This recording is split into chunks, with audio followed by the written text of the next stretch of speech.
Hello, I'm Dr. Deb, Doctor of Physical Therapy, and I'm Alexa Lee, Wilhemina model, TV personality, and most importantly, Dr. Deb's daughter. most importantly, and we care about our health, And we care about yours. and we are Riczo Health Education. Let's get started. Come on.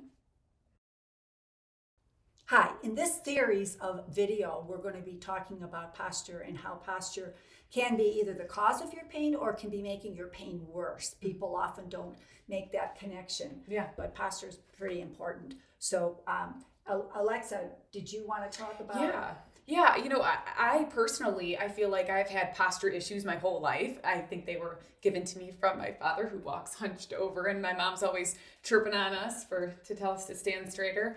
But I think as an athlete, I worked so much on my abs that it kind of like brought me in like this. And, I think that our culture focuses on abs so much too. But then also when I had my baby, and I'm carrying her on one hip or breastfeeding like that. So I have seen it give me pain. Thank goodness you were there and it didn't turn into chronic pain because it was fixed. But I definitely see how it can come and go in our lives and cause pain. Yes, it definitely can. So in this video, we're going to talk about why it can cause pain. Mm-hmm. And those kind of two big reasons, and then what you can do about it. Okay. So the why. The why. Why can it cause pain?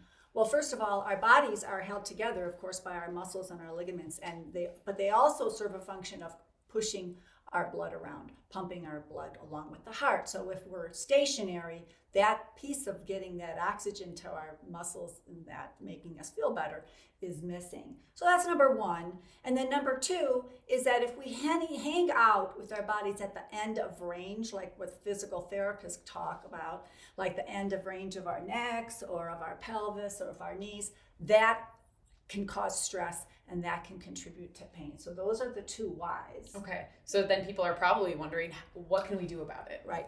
And the biggest thing is to be aware. So that's why I believe knowledge is power. So being aware of any problem, and then you can address it. So the following videos are going to be giving you tips that you need to be aware of and that you can do to help yourself.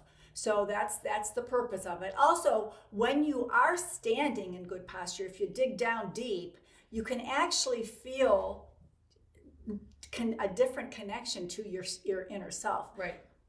Yeah, I believe that. Sense? No, it totally does, because I think that when someone walks into a room, it's how we view them, and it's also about how you view yourself.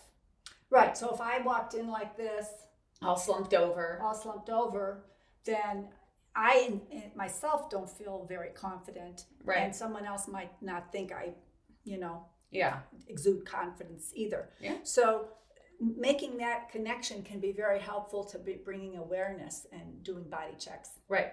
So what's a good way to do a body check? Speaking of body checks. Well, one thing you can do is go to the wall. And because There we we know go. the wall is straight, right? So if you go to the wall and it's hard getting your head all the way back to the wall, then we know that there's some tightness going on in your back of your neck.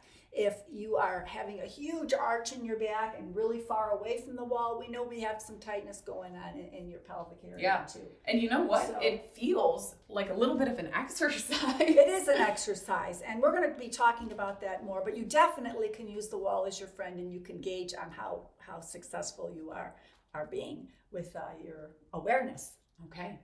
So stay tuned for our next video. It will be more tips on standing. We'll see you then.